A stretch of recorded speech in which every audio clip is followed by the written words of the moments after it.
want retribution. Oh yeah, we want retribution.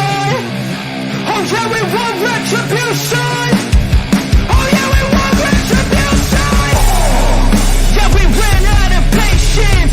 Boil up with the cold hard hatred. I can feel the vibration. Feet in the streets, it's a new sensation. I wanna break faces on the pavement. I wanna make greatness look complacent. Adrenaline awakened, I can taste it. We can make an impact, grab and then take it. Like a disease, bring them to their knees. No pain for their disease. Rage is like a weed.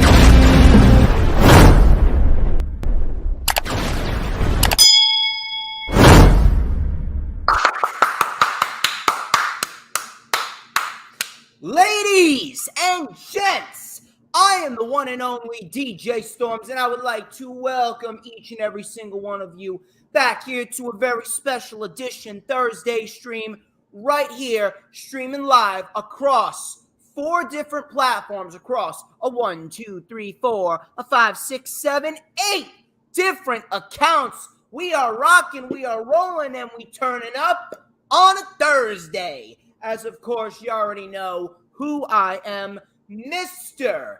Controversy and the operator of the best damn Twitter handle known to mankind. And yes, Adam Carl, we are indeed getting ready for a good time, because it's always a good time when DJ Storms is streaming live on YouTube, on Twitter, on Facebook, on Twitch, wherever it may be, and we're going to have fun. This is the official rundown for WWE Backlash 2023, which of course is streaming live on the Peacock, that is. Get your mind out of the gutter, you fucking savages.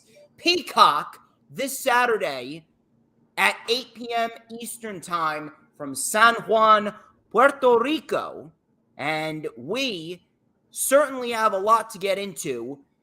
And it's really not a lot of good, but we're going to dive into it because I am just that damn good. I am the best of the best. And as you can see, I am not alone here. I am not alone here. For the very first time ever on the channel, he's a member of the Hardcore Sports Network, just like I am. He is the newest member, the newest member of the DJ Storms posse. He is, for the very first time ever, please help me welcome Rafael Chacin. How you doing, my man? I'm definitely good, DJ Storms. And to be honest, this is the first time that I'm here with the DJ Storms world. And of course, I'm here. Rafael Chacin, as known as El Capitán Rafucho, is giving their thoughts about what's happening with the wrestling world, including the pay-per-view, which is on Backlash on the beautiful island of San Juan, Puerto Rico, which is definitely is gonna mind-blowing. It certainly is mind-blowing, and not in a good way either, because to be quite honest, man, I'm actually very disappointed at how this show has been put together. And you see, this is what happens when you put all your eggs into the WWE draft, an unnecessary draft, might I add, a draft that didn't need to happen because A, the roster is not cut out for it. B, you took away from the build towards Backlash, and Backlash legitimately feels like a show just thrown together. The only match that actually has a legit intriguing story going into it is the 6-man tag team match with the Bloodline, Owens, Zayn, and Matt Riddle, which we will talk about that a little bit later on in the show. I really don't know how WWE could be happy with the build and the way that they've mapped this Backlash pay-per-view out. But we're going to talk about it. We're going to dissect it. And we're going to dive a little bit into the WWE draft as well. We're going to dissect the final picks of the WWE draft from this past Monday on Raw. The draft has concluded, and the rosters will go into full effect following Backlash this Monday. That would be May 8th. At 8 p.m. Eastern Time on Monday Night Raw. And I greatly appreciate Philly Sports Talk Podcast coming on in, showing some support. He is great. before we get into what we're going to get into, Rafael, Mr. Chacin, El Capitan, where can we find you on social media?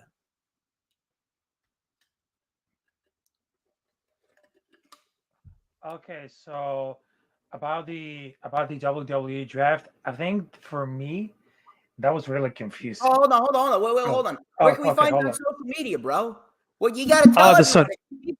the social media. Okay. Gotta know where they find you on social media because everyone's got to get a little piece of the Capitan, right?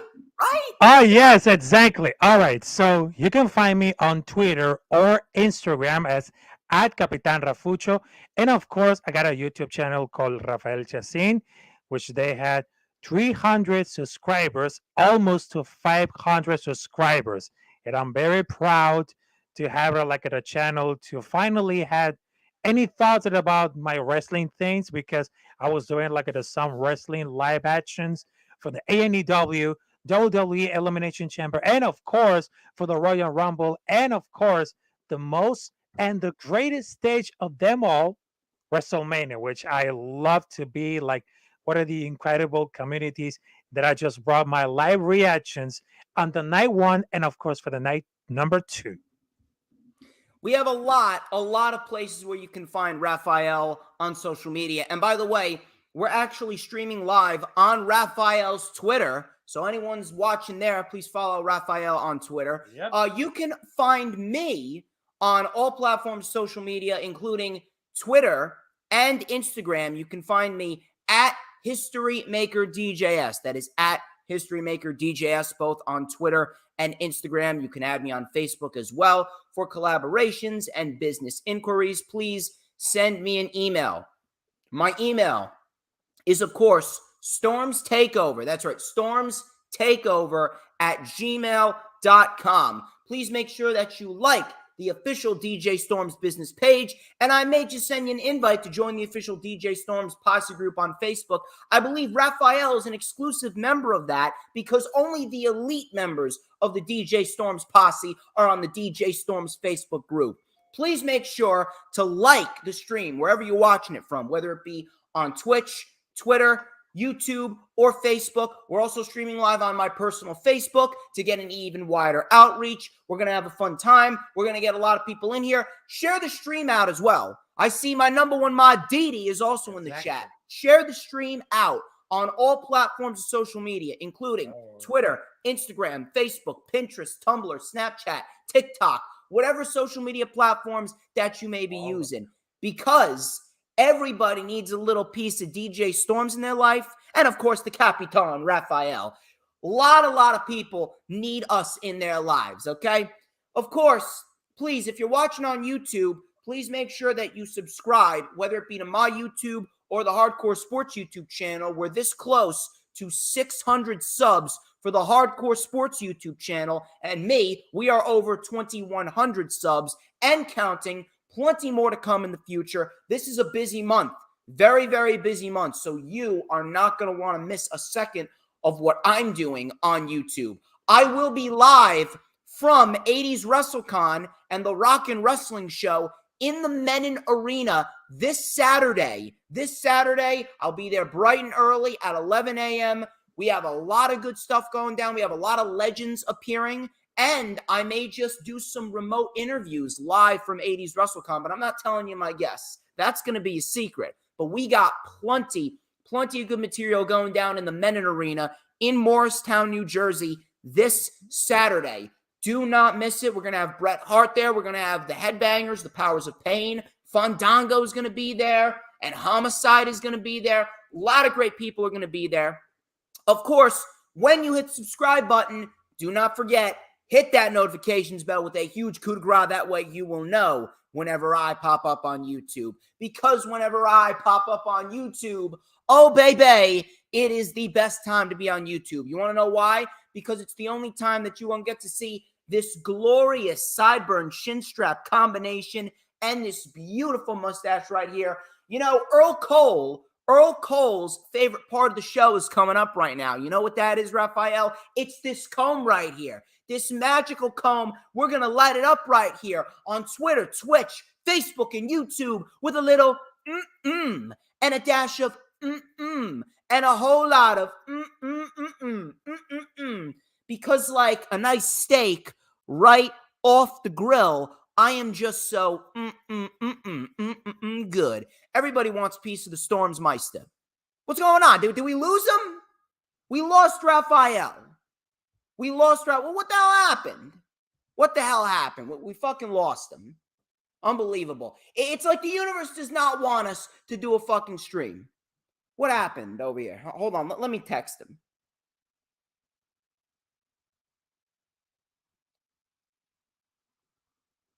Did he run out of battery? Did his phone fucking run out of battery? I don't know what the fuck happened. What happened? Exactly. Didi, I don't know what happened. Here we go. Well, what happened? Did it glitch out? Yeah, they glitch out. It must feel like it has unstable connection with the internet. It must be the glitch, yes. Well, hopefully it doesn't give us too much trouble throughout the show. Regardless, yeah, exactly. Make sure your laptop or your phone is charged. Got to keep that exactly. Charged. And Jalitza's also in the chat. Jalitza's awesome. She's awesome. Greatly appreciate her support. I hope that you're having a wonderful night, Miss Jalitza. Please make sure you like the video, like the stream, and share it out on all platforms, social media. Again, as many people in here as possible, because you know, Jalitza, babe, everybody wants a piece of the StormsMeister. But anyway, Rafael, let's actually dive into the draft before we dive into the actual pay-per-view card. We got the draft happening last Friday on SmackDown, and then this past Monday on Raw. And I'm going to be quite honest. Dude. This was a real letdown. Draft was a real letdown. And again, it just goes hand in hand with what I've been saying. It was just completely fucking unnecessary. The roster is not cut out for the draft. And ultimately, with the way that WWE has handled the draft in the past, it's very, very hard for anyone to get excited for what is to come, especially when WWE has never fully embraced the draft. Ever since they brought it back in 2016, they never fully took it on and made it something of substance. They just treated it just like they would treat any other fucking thing. They would just neglect it after a certain point in time. They would neglect it, and it would not feel special whatsoever. And with this draft, yes, we got some shakeup. Yes, we got some NXT call-ups. But for the most part, do you feel excited? I don't. I don't feel excited whatsoever. Matter of fact, I feel disappointed. I honestly feel disappointed. They legitimately let all of their momentum go. They just discarded everything and lost all of their momentum coming out of WrestleMania. And part of that, this is something that I talked about weeks ago. Part of that has to do with the fact that this Bloodline, Sami Zayn, Kevin Owens, Roman Reigns storyline, this entire storyline that we saw over the course of the last year, it was just so damn good. It was the best storyline and the best angle since the Yes Movement. And now that it's over, Sami Zayn and Kevin Owens got what they wanted. They got the tag team titles. After it ended at WrestleMania, they had nothing left to fall back on. WWE legitimately had nothing left to fall back on. And because of that, the storyline was just so good that everything else around the storyline and everything else that followed the storyline was ultimately going to be lackluster. That is the biggest negative with having a storyline that good. All of their momentum has been lost, and they've just completely discarded everything and everyone. And the draft ultimately ended up being a letdown. But what were your thoughts on the WWE draft before we actually get into these picks? I want to hear your overall thoughts. Oh, for my thoughts about the WWE draft, to be honest, I was really disappointed because I thought this is gonna be because after the WrestleMania, because they just brought a lot of momentum. But I think that the WWE draft for me at that year, it felt like disappointment because who thought it's gonna be a change for Raw and SmackDown superstars? I mean, who could imagine about putting LA Knight, one of the wrestlers in that era with the signature, to put in on that SmackDown and not having a pursue a title? I feel like this really disappointment to me. I thought it was kind of there's something like missing. For that moment, I feel like there's like a latent. I feel like it's not very interesting at all. It's not very interesting at all for the draft. I feel like a disappointment because I would see this like they have some missing about it. I mean, before that, before the WWE draft, I mean, there's like in the moments for the draft, there was like the golden era for 2000 and of course the 2009. But I was thinking it because right now for that year for the draft, it really doesn't matter at all because it felt like disappointment because there's a lackluster for new coming for new wrestlers for NXT, but it doesn't make it any sense at all. There's not having like sense to be like to put in enough for like a push for all the NXT, all these wrestlers, not only for male and also for female, but also for tag team matches. But also, it didn't feel like it didn't have to make it like another energy because in the golden era in 2000, they had a broad good moments on the draft, but right now it doesn't make sense at all. It's just like that. They feel like the down here, just like they feel like it all that came down. It just don't make any sense. That's because how the hell are they gonna make it up for this Raw and SmackDown superstars for right here and don't have it like the pursuit of getting a chase for like title for like wow, this is gonna be like it really because it's like a disappointment, but it seems like it's just like a habit of the push right there. But there's a lot of things having to do about it, but it fell down. It really fell down for that year. It really fell down. And again, a lot of that just goes hand in hand with the fact that WWE that they've just discarded the true meaning and the true essence of the draft. How many new stars have they genuinely created with the draft? I mean, look at what happened in 2016. SmackDown became the best show in the fucking industry in late 2016, early 2017, and then Vince McMahon saw what was going on. He made Jinder Mahal the fucking WWE champion and fucking killed it. So after what happened there, I really don't understand why anyone would really be excited about another WWE draft coming up. And again, how exactly are they going to manage this draft when the rosters are not cut out for it? They just added another World Heavyweight Championship. Meanwhile, Roman Reigns and the combination of the Universal and the WWE titles, that should have signified the end of the brand split. If you weren't Exactly. in the brand split, you shouldn't have given them both titles. There would be no reason to introduce another world championship when Roman Reigns already was the undisputed WWE Universal World Champion. It really seems counterproductive. That's probably the best word that I could use to describe this draft. Counterproductive. But we're going to go over these picks. So Triple H kicked off the show on Raw. For the first pick on Raw selected the SmackDown Women's Champion, Rhea Ripley. Now, keep in mind, she is the SmackDown Women's Champion. We're going to talk about that when we get to the Backlash portion of the review because we will be previewing and predicting Backlash. Rhea Ripley, SmackDown Women's Champion, is going to Raw. SmackDown selects Austin Theory. He is the United States Champion. Raw selects Seth Rollins, and SmackDown selects Charlotte Flair. It's pretty easy to figure out why these people were selected to go where they were. Because Rhea, she went to Raw because SmackDown got Bianca. Rollins will be fighting for a world title. Theory went to SmackDown because Raw got Gunther, who's the Intercontinental Champion. And then Charlotte Flair, she's probably being positioned for a match against Bianca Belair down the line. Mm-hmm. So moving on from there. Booker T and Sharmell came out. They announced some draft picks. Raw got Kevin Owens and Sami Zayn. I don't know what they're going to do with the tag team titles. I'm not sure if they're going to introduce a new set. I'm not sure if I would. SmackDown got the Usos, no brainer. Raw got the Judgment Day, and SmackDown got the Latino World Order. So pretty much no changes there. No changes were made there.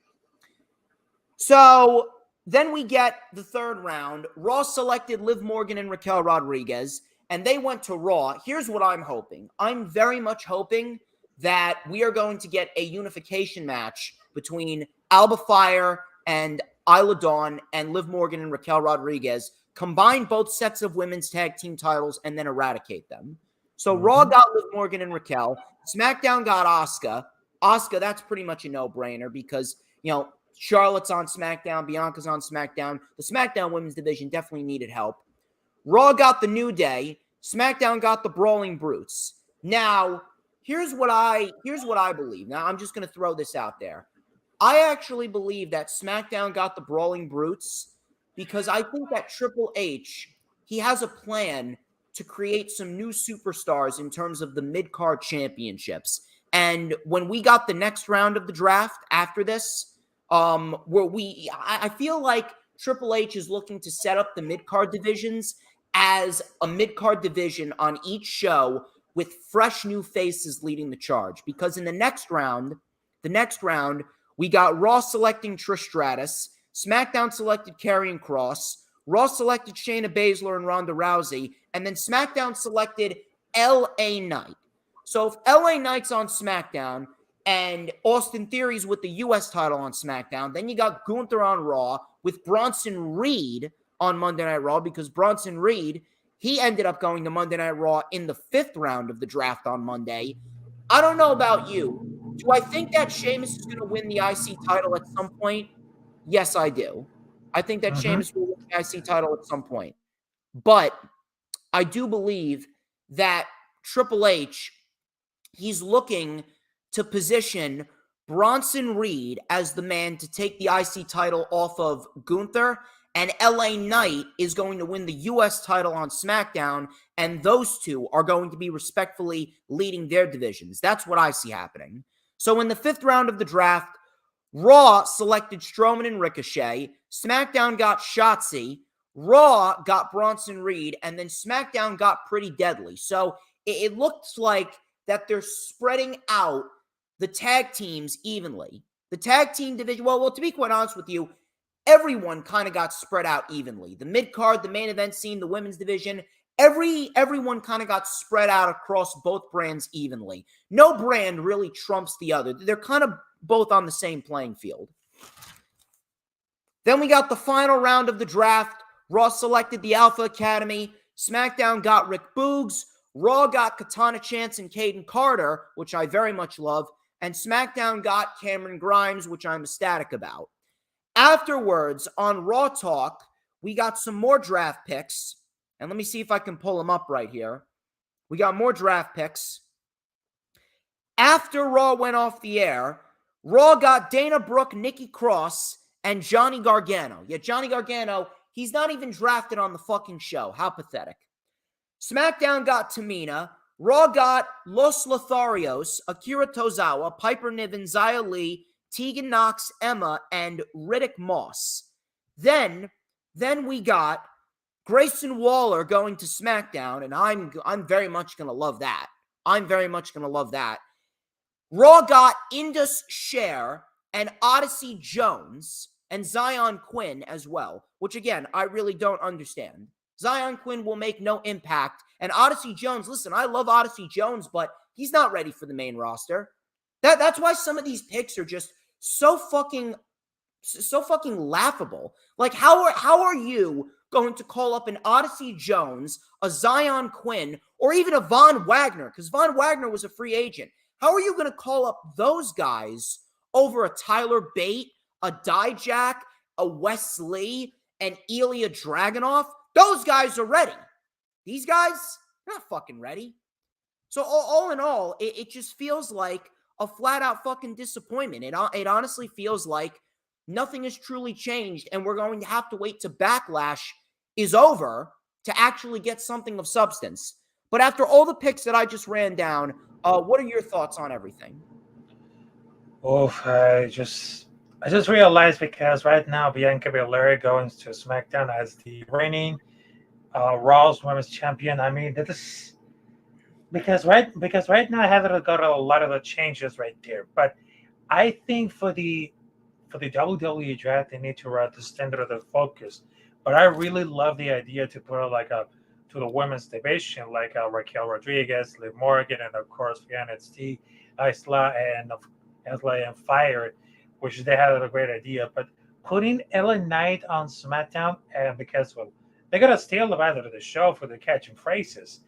But I think that he needs to put on put it on Chase to go out to the title, which is the most incredible thing. And don't be surprised that the United States Championship could be like an in danger for Austin Theory because somebody else in the SmackDown they want to pick up for chasing that title. Because right now it seems like they haven't much different the WWE draft. But I think that they need like a push, or maybe they're like a chasing for a title that really matters. So, and my thought is about here because they need like really interesting because they need to bring like great storylines, and we're not having it with the same old thing.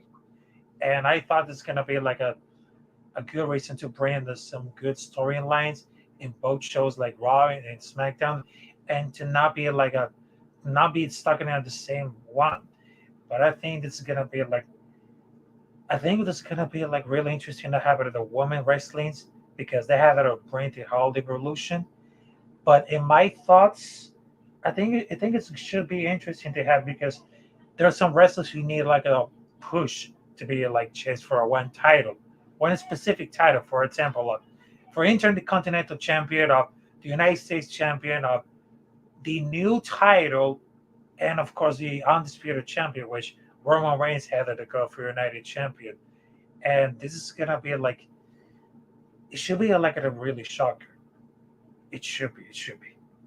I mean, to be quite honest with you, I definitely do feel that Triple H is laying the groundwork to build some new stars. Roman does have a decent amount of challengers on SmackDown. You got Edge, you got Bobby Lashley, you got AJ Styles as well. So if anything, Roman Reigns, he has a couple of challengers to get him through the summer. At least I hope until Cody wins Money in the Bank and then Cody ends up taking the championship at SummerSlam by cashing in Money in the Bank. That's what I'm hoping for. But I mean, with LA Knight, I mean, if they're going to make LA Knight the champion on SmackDown, SmackDown's got a nice mid-card. Like, you got LA Knight, you got Cameron Grimes, you got Grayson Waller, you got Austin Theory, you got Rick Boogs, you got Pete Dunne, you got Sheamus. They got a nice, decent, even Karrion Kross, you can slot Karrion Kross in there too. They got a nice, solid mid-card. And then you got with the LWO, you can add Santos Escobar and Rey Mysterio to that. So they got a nice mid-card. I do believe that with LA Knight as the centerpiece of that, I do believe that LA Knight is really going to take the United States Championship to new heights. And I definitely feel like if they want to, I'd say like probably give him the title at SummerSlam. You want to, build it up as a big stage, get him some wins, and give him the U.S. title at SummerSlam. That would be a perfect time for Austin Theory to lose it. Same thing with Bronson Reed. If Gunther is going to break the Honky Tonk Man's record, then after he breaks the Honky Tonk Man's record, Bronson Reed, he's the perfect guy to beat Gunther. He's got the size, he's got the speed, he's got the power, he's got everything that you would want in a big guy. He's not your average big guy. Bronson Reed is legitimately a super heavyweight that can do things that super heavyweights should not be doing. And Bronson Reed, he has improved leaps and bounds from when we first saw him. He never got a proper North American title reign before they just fucking fired him. So if anything, Bronson Reed is definitely a guy that I'm looking at as a potential guy to take that championship off of Gunther. Now, as far as the new world heavyweight title goes, I mean, that's got to be Seth Rollins. There's no reason why it should be anyone but Seth Rollins. The only other two that I can actually see taking the title instead of Seth Rollins is either Finn Balor or Drew McIntyre. Finn, because he has resurrected his career with the Judgment Day, and he's a Triple H guy. Drew's one guy that I can see winning specifically because he's not happy with his creative and he's not happy with his money. So if WWE is going to want to sweeten the deal, hey, here you go, take this world title. We're sorry. We promise we'll give you better. But if anything, that would just be giving him a token title win because you don't want him to leave and go show up at Wembley Stadium. Now, that's just me. That's just how I'm going to see it. But if anything, I'm going to stick with Seth Rollins. I'm sticking with Seth Rollins. I'm going to go with Seth Rollins. And Seth Rollins, more likely than not, should win that world championship at Night of Champions. Because right now, Seth Rollins, he has done easily the best work of his career over the course of the last 2 years. Ever since the feud with Edge back in 2021, Rollins has absolutely knocked it out of the park. That was easily the best main roster feud throughout 2021. It was Rollins and Edge.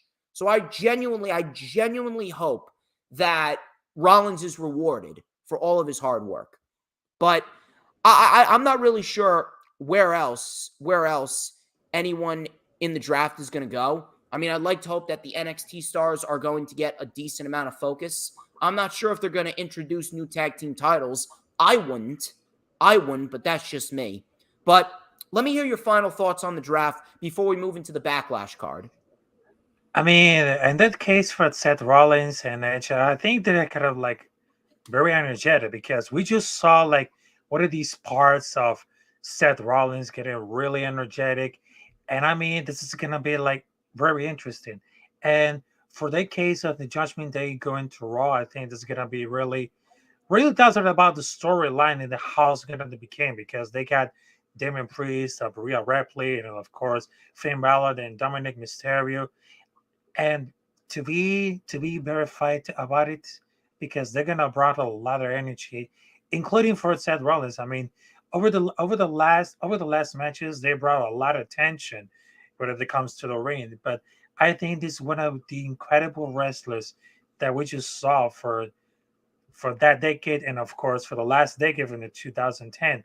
I think it's gonna represent the image of that generation because he went for NXT, and of course he went for the part of the Shield, and right now he's one of the most important wrestlers, and not only for that decade but also for the 21st century because the movements, the finish moves, and of course his really good impact at the ring. I mean, you cannot disagree with Seth Rollins. I mean, he got everything that he really appreciated that energy. And for that reason, to bring it up for Edge and Trish Stratus, I think it's something I like better nostalgia. And I think that I remember for Edge is coming back for Royal Rumble the 2020, and of course for Trish Stratus and later. They just brought out like a broad nostalgia for the old school fans.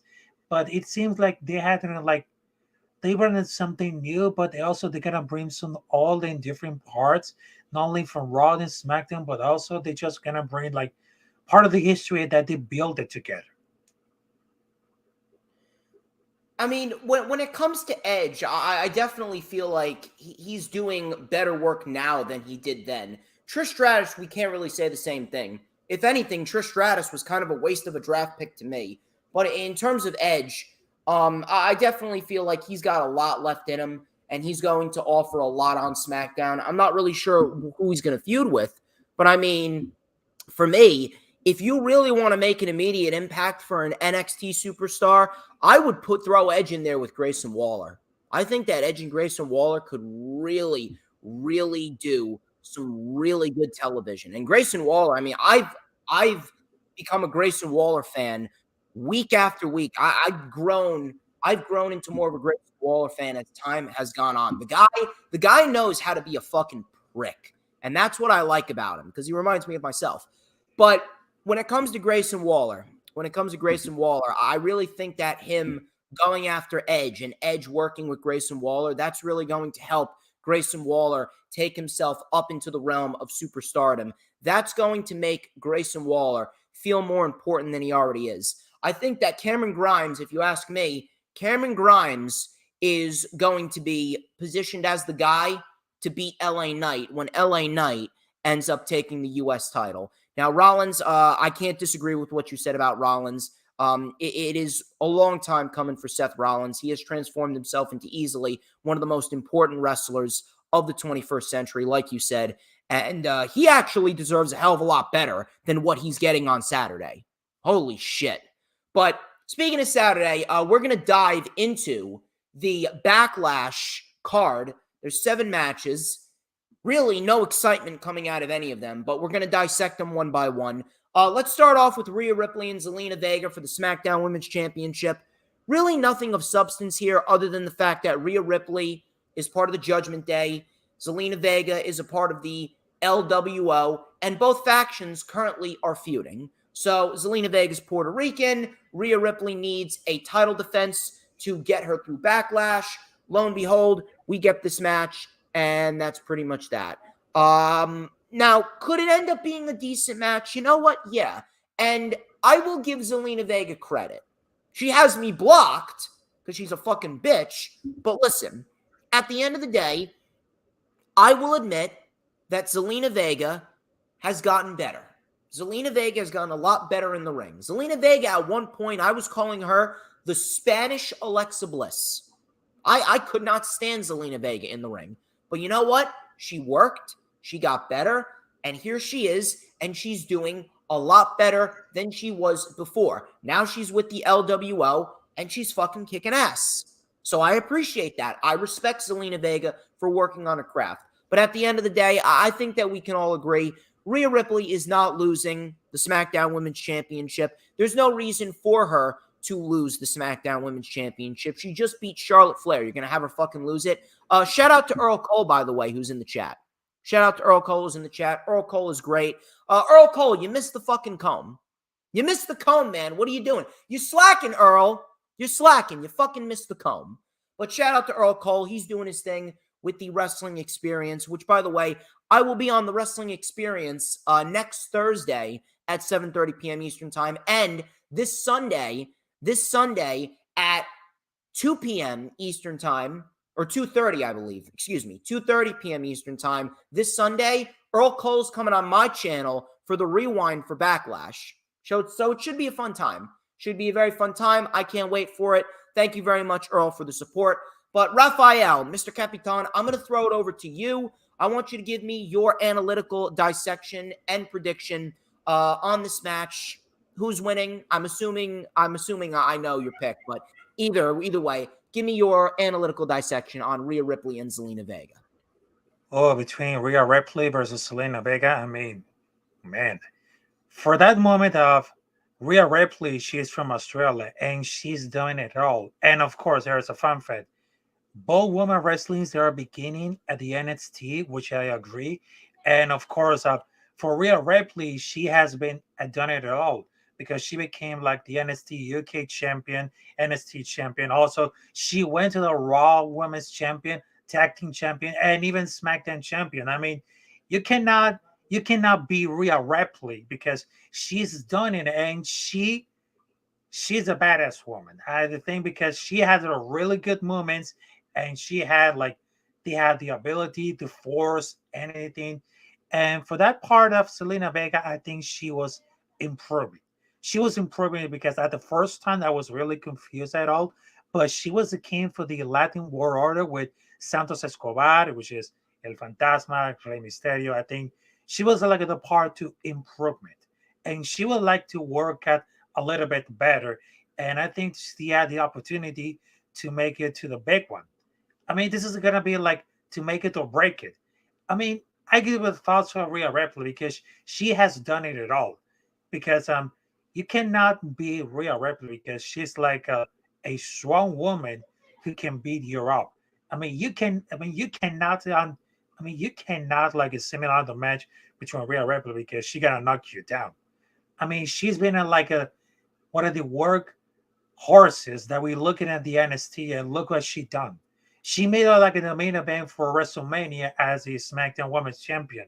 And I mean, the Eradicator makes like a trademark for Rhea Ripley. So I give her like a real props.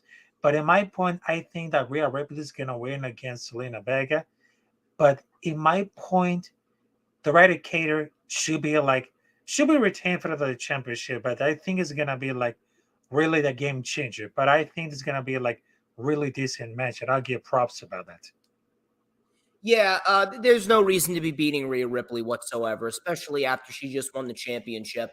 In the end, I do believe we will see a trade, and we're going to talk about that when we get to the Raw Women's Championship match. But before we get to that, let's talk about the United States title match. Now, originally, going into this match, this really wasn't that predictable. But after we saw the draft and we saw where all three of these men ended up, things have kind of gotten a little bit too predictable with this match. Now, is it going to be a bad match? No. But I would not have made it that predictable. Because at the end of the day, we all knew Bobby Lashley was not going to win the United States Championship. It makes no sense for Bobby Lashley to beat Austin Theory and win the title for a fourth time. We've been there. We've done that. It's time to get Lashley in some new feuds, and it's time to get him possibly in a match with Roman Reigns. And with Roman recently being advertised for the O2 Arena in London, I can absolutely see Bobby Lashley and Roman Reigns as a match on the show. Now, I was a little disappointed when they drafted Bronson Reed to Raw because I was actually under the impression that Bronson Reed was possibly going to win the United States title. But seeing that Austin Theory and Bobby Lashley got drafted to SmackDown and Bronson got drafted to Raw and Gunther's on Raw with the Intercontinental title, I think it's pretty safe to say that Austin Theory is retaining. And listen, at the end of the day, I can't really complain about Austin Theory retaining. What I've asked for has finally been granted. I've asked for a solid individual to hold the United States title for a lengthy period of time to do what he needs to do in order to build prestige for that championship. Listen, you can hate on Austin Theory all you want. Anyone could make any excuses about why they don't like Austin Theory. But at the end of the day, Austin Theory has got fucking it. Austin Theory is it. Austin Theory has everything that you want in a WWE superstar. He's got the look. He's got the charisma. He's got the wrestling ability. He can talk. He makes you hate him. He gets legitimate heel fucking heat. And Hula Grim's also in the chat. Shout out to Hula Grim. I got to get your punk ass back on the channel. I got to get your punk ass back on the channel too, Hula Grim. But shout out to Hula Grim. Glad to see him in the chat. But Theory, once again, Theory is everything that you want in a professional wrestler. And again, I've been waiting for someone to hold that title and hold it for a lengthy period of time. Finally, we got that. Finally, we got that. And Austin Theory right now, listen, he's doing God's work with the United States Championship. His reign has been excellent. His reign has been excellent. And you know what? I think that this, if they want to, this has the potential to be a show stealer. If you let these guys just go out there and do what they do, it's definitely going to be a fun-ass match. If you guys remember, Seth Rollins, Austin Theory, and Bobby Lashley, they had a triple threat match back at Survivor Series for the U.S. title where Theory actually won the championship, and it was a great match. It was a banger of a match. So you know what? If we get something along the lines of this match with these men, but instead of Rollins, it's Bronson Reed in there, I have no issue with that. So you know what? I'm going with Austin Theory to retain the championship. It really makes no sense to take it off him if Bronson Reed's on Raw, and I do believe that Theory is going to be set up to drop that championship to LA Knight. Listen, I know LA Knight is a heel. But if you've been listening to the reactions, he hasn't been getting heel reactions. He's been getting fucking babyface reactions. So if you want to turn in babyface, I won't mind that because I remember him as a babyface in NXT feuding with Grayson Waller, and he was still over as fuck. So you know what? At the end of the day, LA Knight is a babyface. If he's still doing what he's doing now, I got no issue with that whatsoever. So I got Austin Theory retaining the United States Championship. Let me throw it back to you, Rafael. What is your take? Who's going to win this match? Oh, for the United States Championship, I just agree with your opinion. I think Austin Theory is going to retain the title because he got that charisma, he got the energy. I mean, he got that moments because at the first he went for the NXT, and of course he went to the big league. And I just think that, well, for that thing between Austin Theory, which is Bobby Lashley and Bronson Reed, because right now Bronson Reed, they just won the Andre the Giant Memorial, and he wants the push for everything everything is about for the title. He wants to pursue that title, even on Bobby Lashley because of for revenge. But I think that Austin Theory is gonna be to retain the title because he has the most incredible thing. I mean, I just saw with Austin Theory on his live event of Monday Night Raw with his Money in the Bank contract. I mean, this guy is phenomenal. He's fantastic. I mean, really fantastic. And if they're gonna retain it about his title, and I think it's gonna be very interesting. But Austin Theory came out for Georgia, and of course, he's really debuted in 2026. 16. But I was thinking about, because I just saw for all these matches on Austin Theory and everything that he does, he's really fantastic. And from that reason, I would love to retain up Austin Theory as a championship. And of course, after Backlash, don't be surprised, because they wanted to see like a LA Knight versus Austin Theory, just something like a pay per view. But I think that Austin Theory could retain like a lot of bit more as a United States Championship. But he's really tremendously. I mean, his movements, everything is part of the history. Then I mean, you cannot disagree with Austin Theory, because he worked his ass on NXT and he made for the big leagues for the WWE. I mean, he's truly fantastic. He's truly fantastic, and he retained for that title. I think it's really wonderful to see that how much it is gonna be on the United States Championship. But I would love to see that. I just say that because if they draft to SmackDown, I think there's gonna be like the opportunity to see the open challenge for the United States after after Backlash, or I don't know SummerSlam. But I would love to see that the Austin Theory could compete with LA Knight with the open challenge for the United States Championship and still retain. But here's a question. Now, assuming that they are going to go forth with LA Knight versus Austin Theory, and LA Knight being as over as he is, they're going to give him the United States Championship. When would you do it? Would you wait till SummerSlam, or would you do it before then? Night of Champions, Money in the Bank. When would you do it? For me, I would not mind SummerSlam, because I mean, Ford Field, a big moment like that for LA Knight, I would say that's pretty good. But when would you do it? Oh, that was a good question. But I will do like a Night of Champions, because look, after Austin Theory could retain his title on Backlash, I would love to see it of LA Knight could really push at this title, maybe at Night of Champions or SummerSlam, because it is part of the storyline.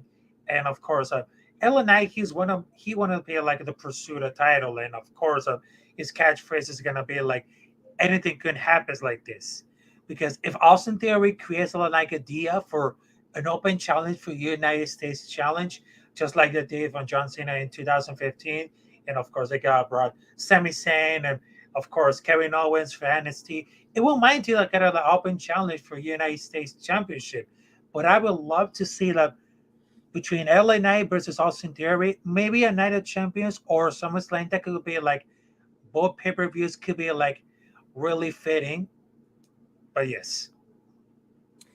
I mean, we'll definitely have to wait and see there. But let's move on to the next match right here. We got Bianca Belair and Io Sky. This is for the Raw Women's Championship. I'm actually going to throw it over to you. I actually want to hear your thoughts on this match, and then I will give you mine. But I have my own thoughts on this. But who do you think is going to come out victorious? Give me your expertise, analytical dissection. The floor is yours.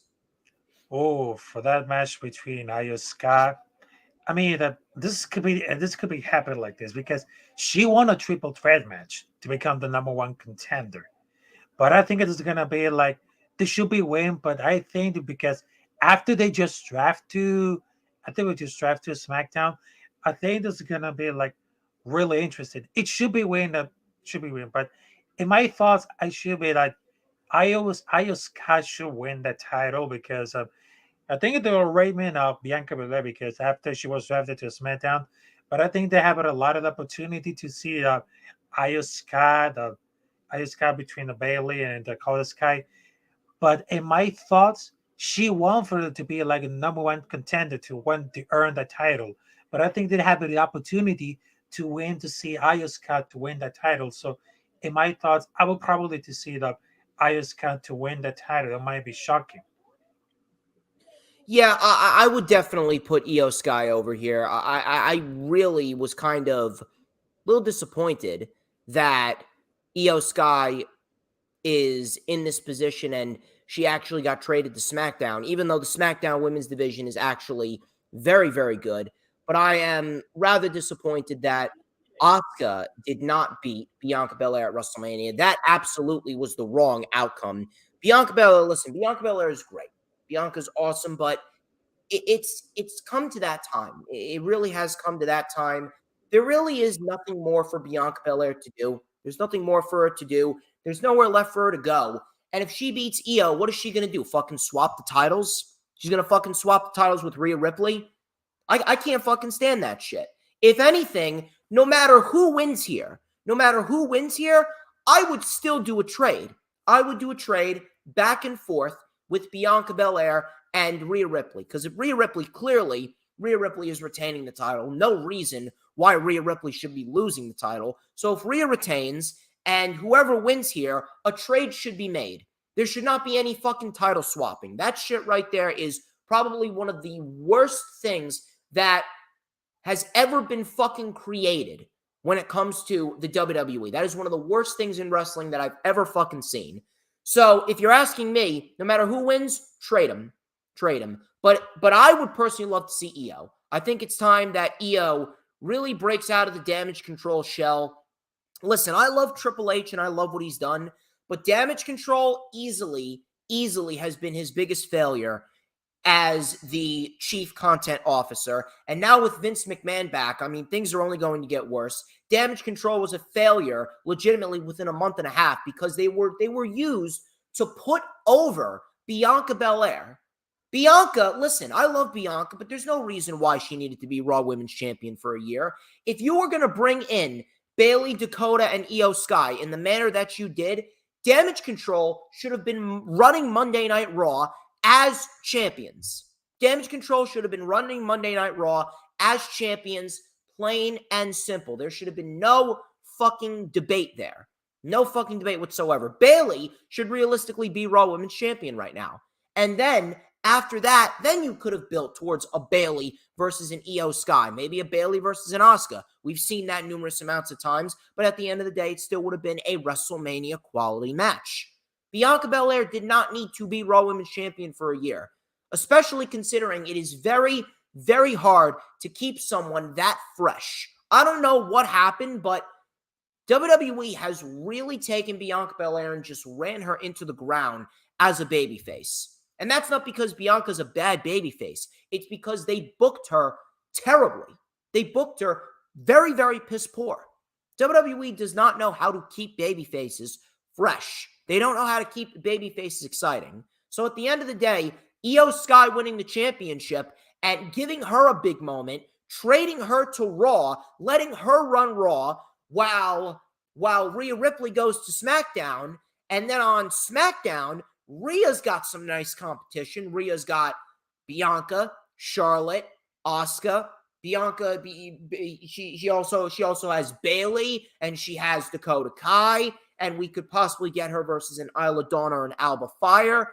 You know, women like that. That would be a great get. And on top of that, Rhea Ripley, she doesn't really need the Judgment Day, and Io Sky, she doesn't need Damage Control. So at the end of the day, I truthfully hope that we do see a new Raw Women's Champion here at Backlash. Everybody's favorite match. Seth Rollins and Omos. Everyone's favorite match. Said nobody fucking ever. I actually reported on this like a couple weeks ago. I reported on this on my show. Ringside News asked around for a WWE employee or an official, one of their inside sources. They asked about this match and what was the logic behind it, right? And the tenured employee with WWE, their source said, and I quote, "Whoever said there was logic behind it? This match legitimately booked out of fucking nowhere for no fucking reason. Why? Because Vince wanted to book it." There's actually been some people saying that Omos is going to beat Seth Rollins, and Seth Rollins is not going to win the new World Championship. Omos is actually going to challenge Roman at Night of Champions. God, I fucking hope not. If Rollins wins, if Rollins doesn't win, excuse me, if Rollins does not win, that is all of his credibility towards being the next world champion down the drain. There is no way that you're going to fucking sell me on Seth Rollins if Omos fucking beats him. That shit right there, you want to ruin Seth Rollins, you have Omos beat him. There is no fucking chance in God's heaven, there is no fucking chance that Omos should be beating Seth Rollins. Seth Rollins should win. Seth Rollins should win the world championship. What would beating Seth Rollins do for Omos? Omos is legitimately a waste of space. He's a waste of space. He's a waste of talent. There's no reason to keep Omos on the roster. He's lost to Bobby Lashley. He has lost to Braun Strowman. He's lost to Brock Lesnar. He's legitimately the Great Khali 2.0. He's a fucking jobber. He's a fucking jobber right down to the very last letter. Nobody gives a fuck about Omos, and it doesn't help that the guy can't do anything more than 4 fucking moves. The guy can't do anything more than a fucking punch, a big boot, a bear hug, and a choke bomb. Outside of that, the guy is useless. The guy is useless. He has absolutely no talent. There is absolutely no interest in Omos. No one gives a fuck about Omos. The only reason why anyone made any noise for his match against Brock Lesnar is because WWE fans are a bunch of fucking retards, and they can't wait to see Brock Lesnar. Oh, can he pick up the big guy? He F5'd Omos. Har, har, har, har, har. That's all they give a shit about. They're fucking simple-minded freaks. They're simple-minded cretins.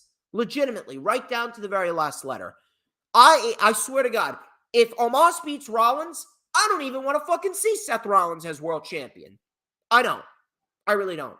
You give Seth Rollins the win in and out. In and out. That's what we need. Rafael, what say you? Okay, so right now for the match between Seth freaking Rollins versus Homos. At first, I was watching on the TV that I just promoted the match. It was like, what in the actual F is going on? That's like, who booked that match between Seth Rollins and Omos? I mean, this not make sense at all. It doesn't make sense at all. I mean, Seth Rollins could be like in a match between like in the new World Heavyweight Championship. He need the opportunity to go out there to see like in a match, but booking a match between Seth Rollins and Omos, I mean, seriously, because it came out of the nowhere. It doesn't make any sense. And would I agree with you, JJ Storms? I mean that almost just like it's just like a waste of time. I mean, it's like he's like in a nobly act because he's loose to everybody else, and it doesn't make sense at all. Like, I mean, there are so many there's one reason to describe it about Seth Rollins versus Homos. I mean, it doesn't make sense at all. But if Almost just win against Seth Rollins, they might be gonna lose a lot of credit, and they might gonna lose like his road to this World Heavyweight Championship. I mean, this is like a nonsense at all. But I think that between the Seth Rollins versus Almost, it's a guarantee because there are some people who say this is like their favorite match, but my personally, it's not. It's not because who makes like a booking about a match between Almost versus Seth freaking Rollins? I mean, Seth Rollins, he's buzzing his ass doing this career for NXT, and of course, he made it like a payment for WWE for a long year, and he made a lot of great impact in the ring, and of course, he loves to be like really good impact, and he wants to be like the brand new World Heavyweight Championship. But Almost, I mean, seriously, folks, Like, I Almost. understand Rollins needs momentum, but Omos? Holy shit. What is your prediction? I got Rollins. Hope to God. I got Rollins winning. Okay. And I really think that Rollins should win against Almost to make sure that his road for the new World Heavyweight Championship is more clearer than Rollins. It more clearly. It should be. I mean, if it's not clear already, it should be even more clear after Backlash. They're going to be singing his fucking theme song all fucking night. They're going to be singing his theme song all night. Moving on here. Damian Priest versus Bad Bunny, San Juan street fight. Listen. Here's what I will say. Number one, Damian Priest is great. Number two, Bad Bunny, the last time we saw him was fantastic. And I am happy that Damian Priest is getting a singles match on pay-per-view. I'm very, very happy about that. But I don't know about you. I feel as though this is kind of a fucking waste of space. And I don't mean that in a bad way. Listen, I think this match is going to be very, very good. I honestly do. This match is going to be very good. Bad Bunny can go. Priest can go. But at the end of the day, I feel this match honestly feels like it's slighting the rest of the supporting characters. Why exactly are we getting these two in a match? Why exactly are we not getting a showcase for Santos Escobar in there? Realistically, you know what it should be? It should be a six-man tag. It should be a six-man tag with the Judgment Day versus Bad Bunny, Rey Mysterio, and Santos Escobar. That should be the showcase, because Santos Escobar has yet to have a big pay-per-view match and a big pay-per-view moment. Him teaming with Bad Bunny, teaming with Rey Mysterio in San Juan, Puerto Rico, to beat the Judgment Day, that would put a nice little bow tie on this storyline between Rey and Dominic. It would wrap up the Damian Priest Bad Bunny storyline, and it would give Escobar a nice showcase and a nice win on pay-per-view. At the end of the day, isn't the motive to build the next generation of superstars? I get it. I get that Damian Priest is going to have a great performance, but at the end of the day, you're really going to fly the LWO and the Judgment Day out there to what? Just simply interfere in the match? Instead, you could have booked the Judgment Day in the actual match, and you could have given us a legit match, a legit six-man tag. I get we already have one six-man tag on the show, but this six-man tag, yes, it may have been overkill, but it would have made sense. It would have made sense, and it would have gotten new stars in big positions on a show in Puerto Rico, and it would have made a big impact for Santos Escobar. Because that's what I'm looking at. I don't want Santos Escobar to just be a fucking background player for Rey Mysterio. I want Santos Escobar to go in there and show us why he is as good as everybody fucking says he is. Because Santos Escobar is an absolute fucking stud. He's a stud.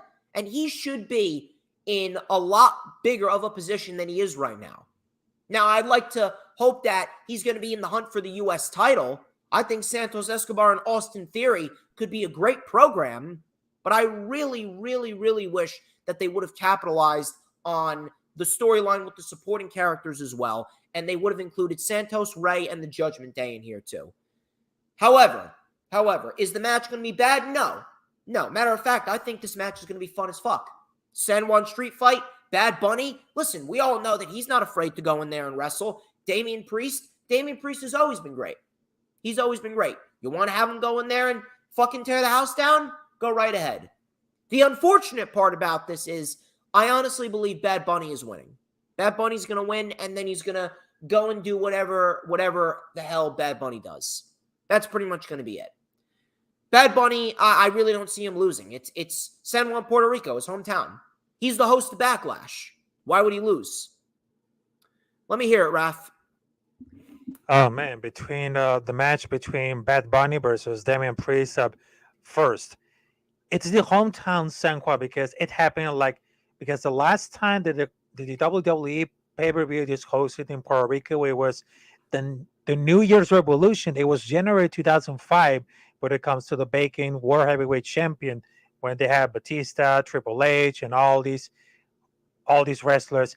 But this is the first time that we look at it, see it at the Puerto Rico because they had something really good impact. And for that reason, between Bad Bunny versus Damian Priest, I think it's gonna be like a fucking great match. And imagine about it, because San Juan street fight between Bad Bunny versus Damian Priest, and I know Damian Priest because he was born in New York, but he has Puerto Rican parents. And Bad Bunny, he's a Puerto Rican. And of course, we just saw the Bad Bunny first appearance in wrestling. It was 2021 when he was performing Booker T at Royal Rumble. I think it's gonna be great, fantastic. But in my thoughts about here, because they didn't get invited for the WrestleMania, and of course, they just ran to brought a lot of action because they just brought a lot of impact. And Damon Priest got an influence by The Undertaker and Scott Hall. But Bad Bunny, I think it's gonna be like truly a mantis because you can never beat Bad Bunny because it's his hometown, San Juan, Puerto Rico, and this is the best thing at the San Juan street fight because it's gonna be really interesting. I mean, you cannot agree that it's gonna how good it's gonna be because they have both Puerto Ricans. They have the good history storyline, just like at the few. And for that reason, Bad Bunny is gonna be like the host, but instead of the say, I'm gonna fight you against Damian Priest at the San Juan Street fight. And boy, they cannot miss it at all. They cannot miss it at all for the street fight. But I will say this: Bad Bunny is gonna win against Damian Priest because he got a lot of energy. And I know that I just saw the one interview that he missed the New Year's Revolution in 2005 when he was a little boy. But right now they have the opportunity to see him wrestling in his hometown, Puerto Rico. I mean, it's happening like 18 years later, they had an amazing opportunity to see him on the ring. So I think that Bad Bunny is gonna win against Damian Priest on a straight fight. They're gonna use the chairs, candlestick. I can imagine about it. So they could be like a great match. So here's my question to you. Would you have done a six-man tag? I would have. I would, yes, yes, it is. I So, would have done. yeah, clear as day, Bad Bunny's winning this, right? Mhm. Mm. Yes, it is. Let's go to the six-man tag that was actually booked for the show. This is Sami Zayn, Kevin Owens, and Matt Riddle versus the Bloodline.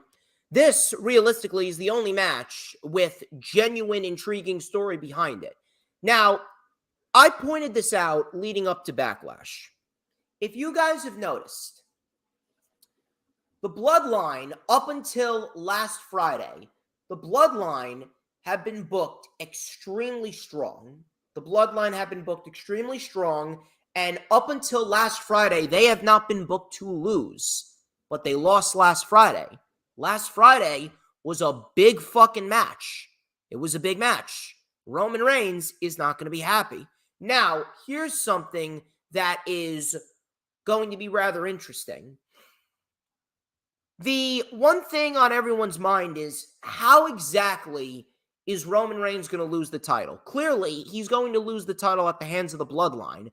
But who is it going to be? Is it just going to be Jay, or is it going to be the whole Bloodline? Now, Cody Rhodes winning Money in the Bank and cashing in at SummerSlam, that is the best way to do it. That is the best way to do it.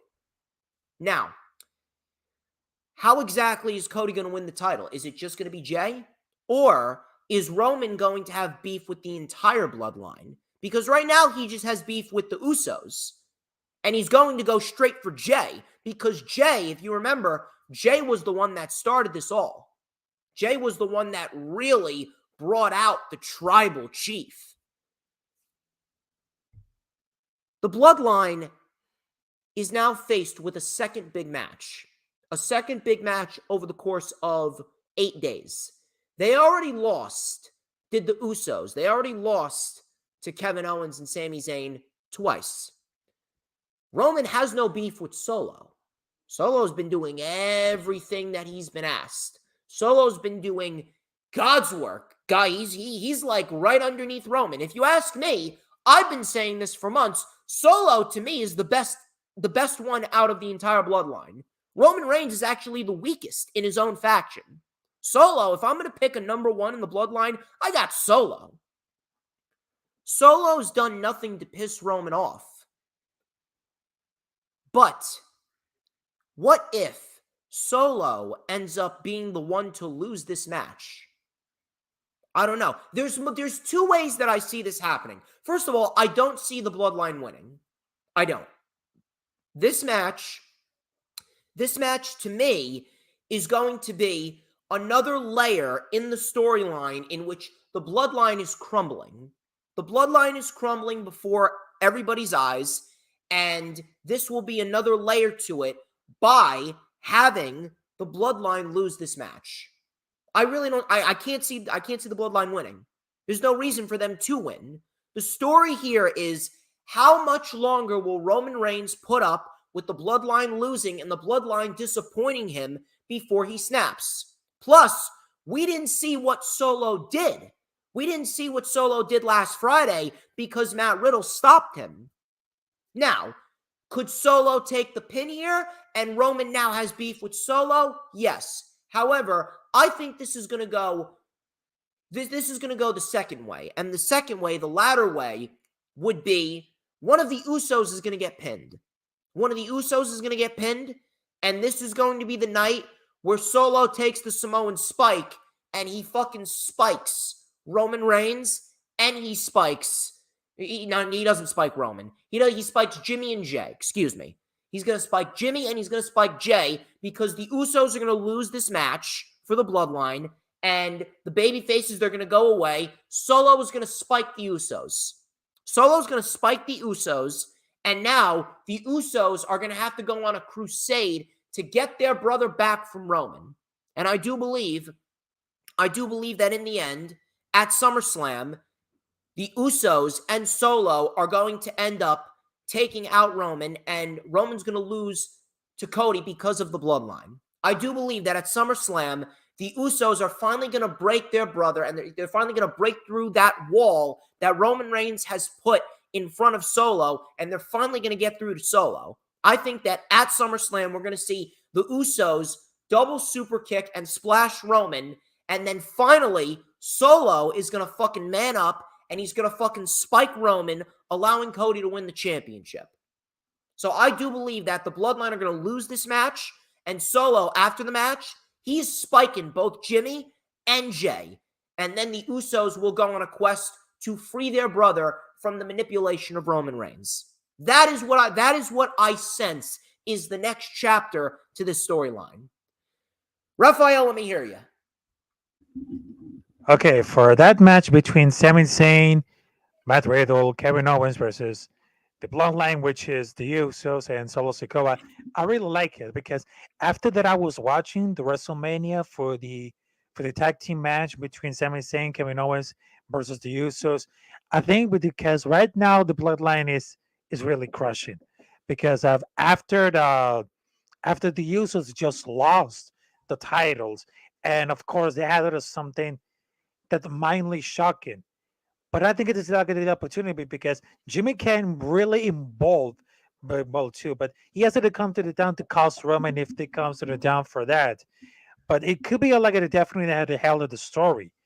But in my point of between Matt Riddle and of course for Solo Sikoa, I think it should be Solo Sikoa should be to beat him because he's gonna be like the beginning for the story, but also they can be like the ending of that story. But it's gonna be really, really because right now they're crumbling. That after they're losing on it, but I think it's gonna be they're gonna be crashing all it down because there's one by one after the Usos just lost the titles on WrestleMania Night 1. I think that's gonna be part of the crumbling. It's gonna be like the Bloodline, but that storyline is keeping really interesting. But right now it's keeping more better interesting. But if it comes to they're backing up. So here's the question, though. How can you see this playing out? Is Solo going to take the pin here and Roman's going to be mad at Solo? Or are the Usos going to take the pin and Solo is going to spike the Usos, and now the Usos are going to have to try and free Solo from the control of Roman? Which way do you see it going? I would say that Solo Sikoa takes the pin, and of course, Solo spikes Jay. I will say that. Okay. Main event, or what I presume will be the main event, depending on if Brock wants to get out of there. If he wants to get out of there, this match will probably go on first, but I think it's going to be the main event. Brock Lesnar, Cody Rhodes. Makes no sense. We have gotten zero explanation as to why Brock Lesnar even attacked Cody Rhodes. Still do not know why the fuck they're even feuding, why the fuck they're even beefing. And some people have even made comparisons to John Cena's quest to getting a rematch with The Rock, and he had to go through Brock Lesnar in order to get it. To be quite honest with you, this could honestly swing either way. You could give it to Lesnar. You can give it to Cody. You could honestly give it to Lesnar to tell this whole storyline of adversity for Cody, because I've seen that shit before. They could honestly tell the story of adversity for Cody, or they could have Cody win this match, and they could go on doing what they're usually doing with Cody Rhodes, and they could have him find his first big loss after WrestleMania in the World Championship tournament. See, if anything, I see Rhodes and Rollins being the championship match. Rhodes and Rollins is going to be the title finals at Night of Champions. That is the biggest and the best scenario that you could possibly put forth. I would absolutely put Rhodes and Rollins in there as the finals, and I would have Rollins finally get rid of Cody Rhodes. He can vanquish Cody, Rollins wins the title, and Cody then goes and wins Money in the Bank, and he faces Roman at SummerSlam. But this match could honestly swing either way. I don't know which way they're going to go. Now, here's another question. Are they going to do a rematch? At Night of Champions? Because that's in Saudi Arabia. You can imagine that Lesnar is going to be wanted by the Saudi prince. Are they going to do a rematch at Night of Champions? Possibly. I don't know. It's definitely going to be something that we're going to have to keep our eye on. But truth be told, this is probably the most unpredictable match of the night. I don't know who's going to win. Could be Lesnar, could be Cody. I don't know. Let me hear everyone in the chat. Which way is the best way to go about it? Is Cody going to win or is Cody going to lose? I don't know. But at the end of the day, I'm going to go with Cody winning. I don't think that this is going to extend. I think this is probably just going to be a one-off. What does Brock Lesnar do at Night of Champions? I don't know. I truthfully do not fucking know. And to be quite honest, I really don't give a shit.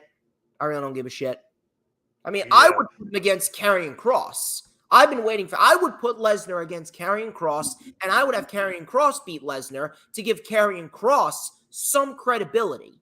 Because right now, Karrion Kross has nothing. Karrion Kross is just there. Karrion Kross has not had the opportunity to truthfully break out and show us what he can do. But that's just me. I do think that Cody's going to end up winning this. But Rafael, final match of Backlash. Final prediction of the show before we get on out of here. Let me hear. Okay, so between Cody Rhodes versus Brock Lesnar, because I was watching the WrestleMania night 2 between Cody Rhodes versus Roman Reigns.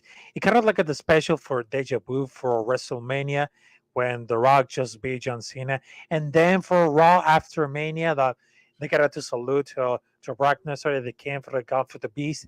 But I think, in my opinion, right here, it sounds like with the Deja Vu. But in my thought, it's going to be like, I think Cody Rhodes should be deserved to win that title at WrestleMania. But imagine about it. It was the wrong decision. Cody should have won. It should be one. But I think for the Backlash, I think it's going to be Mike Chacin. But in my thoughts, I think Cody Rhodes there could be a win against Brock Lesnar because he could slay like the Beast. Because I remember that I was watching for WrestleMania for coming back for Cody Rhodes in 2022, because against Seth Rollins, and then he got the opportunity to the main event at WrestleMania against Roman Reigns at the Undisputed Champion. For that reason, I will say this: if Cody Rhodes win, that could be like interesting move because he needs to prove that he's at his best. And I will tell you, he's one of the best and I think he probably is gonna be like shocking the entire world, but he had his best. But in my thought, it's gonna be like that. He's gonna win this. He's gonna win this against Brock Lesnar, but because I think this after the draft is gonna be like that. Brock Lesnar should be like a part-time. It should be like very interesting. But in my thoughts, Cody Rhodes is gonna win against Brock Lesnar because right now Cody Rhodes should be like really focused about what he's done after his loss for the undisputed champion. He wants for the gold. He wants to everything. He wants to everything to shock the entire world. And that's why he's the American Nightmare.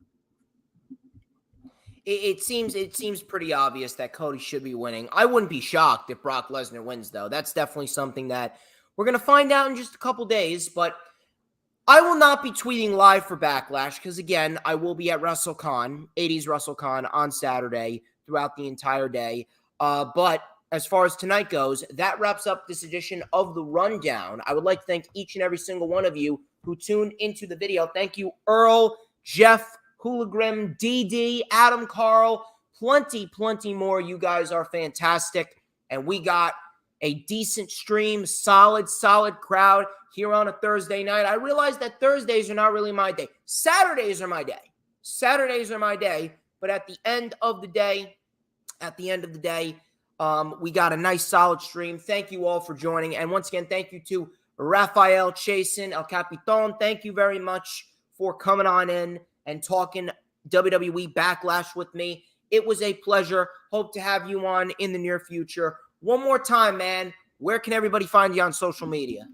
All right, so you can find me on Twitter or Instagram as @Capitan Rafucho, and of course my YouTube channel, Rafael Chacin, and of course I got 300 subscribers, almost to 500 subscribers, and make sure there is a lot of good content of wrestling coming soon on my YouTube channel. So you got to stay tuned, folks, because there is a lot of things to do. Telling you, man, we got a lot of wrestling content creators booming here at Hardcore Sports. You already know the deal, people. Like, comment, subscribe. Check out all the links in the description. Rewind for Backlash this Sunday at 2:30 p.m. with Earl Cole. Wrestling Experience next Thursday with me and Earl Cole reviewing Dynamite. Plenty more to come. Until next time, I'm DJ Storms. He's Rafael Chacin. And this has been The Rundown. But before we get out of here, Rafael, there is a universal question that everybody must answer. And that is, who runs the IWC? That's obvious. He runs that? DJ Storms. That's You're why. damn right, baby.